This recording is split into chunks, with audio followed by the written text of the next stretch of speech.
Boa tarde, eu sou Jocely Ribeiro, estudante de licenciatura em História. Hoje vou apresentar sobre o povoamento, dialetos e transformações na cidade de Altamira, Pará, a partir do projeto da rodovia Transamazônica nos anos de 1970. Altamira é o maior município brasileiro, maior que o próprio estado do Acre, chegando a ter 2 fusos horários dentro do seu território, conforme informações da própria prefeitura. A cidade foi fundada oficialmente em 6 de novembro de 1911, contudo sua história é muito mais antiga, por se encontrar na região do Xingu. Teve e ainda tem uma diversidade de povos indígenas, os quais buscam garantir seu território e manter sua cultura. A cidade de Altamira fica localizada na mesma região do sudoeste paranaense. A área é conhecida como Volta Grande do Xingu. Sua dinâmica atual é marcada pelo forte processo migratório a partir de 2010, quando foi liberada a licença de instalação da usina hidrelétrica de Belo Monte. Essas obras acarretariam uma gama de externalidades negativas para as populações locais, sobretudo a indígena, e aqueles que dependem das terras afetadas. Essas obras, quando foram implantadas naquela região, causou grande impacto ao meio ambiente, com grande fluxo da população. Quem vivia da pesca reclama da escassez de peixes na região da hidrelétrica. Os pescadores sentem os impactos da usina, mas não há compensação prevista para quem vive abaixo da barragem. A situação também era difícil para os ribeirinhos do rio Xingu.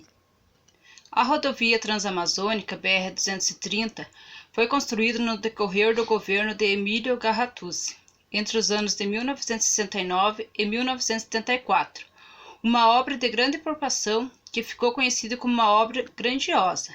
Para o desenvolvimento da obra, o governo conduziu para a região aproximadamente 4.000 homens entre 1970 e 1973, isso com o intuito de abrir estradas e estabelecer a comunicação entre as cidades.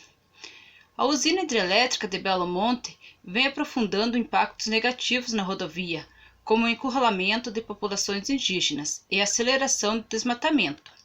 Isso serve como uma prova alarmante dos danos causados por megaprojetos mal planejados na Amazônia. Devido às crescentes mudanças climáticas e à seca que estão reduzindo o fluxo do rio Xingu, é quase certo que a barragem nunca cumprirá as metas econômicas ou de produção de energia prometidas. Não há razão para que uma grande obra não possa ser implantada com cuidados e sabedoria em relação ao território e à população afetada. Se pessoas terão que ser removidas, seria justo que fossem reassentados ou reindenizados antes de mudanças. Se uma linha de transmissão vai cruzar e impactar uma região com populações desprovidas de energia, seria lógico que pudesse ser beneficiar dela. Se pessoas serão deslocadas para sua construção, seria óbvio prover escolas, postos de saúde e residências para que pudessem trabalhar em melhorias condições e sem que a sua presença promovesse a degradação das condições de vida dos habitantes anteriores no lugar.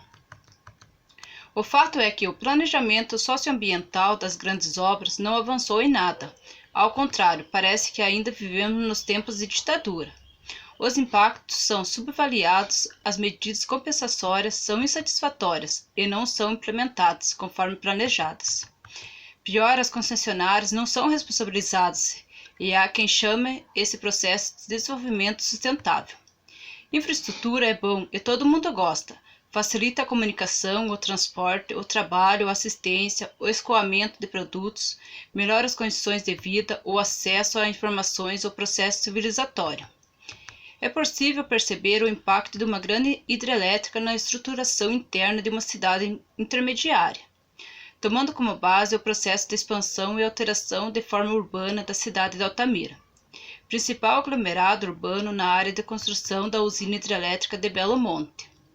A análise dos dados demonstra um crescimento acelerado da malha urbana em várias direções, respeitando o sentido das vias estruturantes. Tal crescimento se dá a partir de novas instalações urbanas para habitação e uso coletivo, públicas e privadas, capaz de alterar significativamente o desenho da cidade, sua paisagem e estrutura urbana. Ressalta-se, contudo, que a metamorfose socioespacial está em pleno curso e outras transformações podem ser notadas dada a dinâmica acelerada pela qual passa a cidade. A cidade em questão passou por diferentes surtos de crescimento, muitos dos quais ligados à decadência da política da colonização dirigida e à consequência êxodo rural. Contudo, o período de crescimento atual difere dos anteriores, pois se conforma a partir dos fatos novos, especialmente articulados ao processo de instalação da usina hidrelétrica. Obrigado a todos.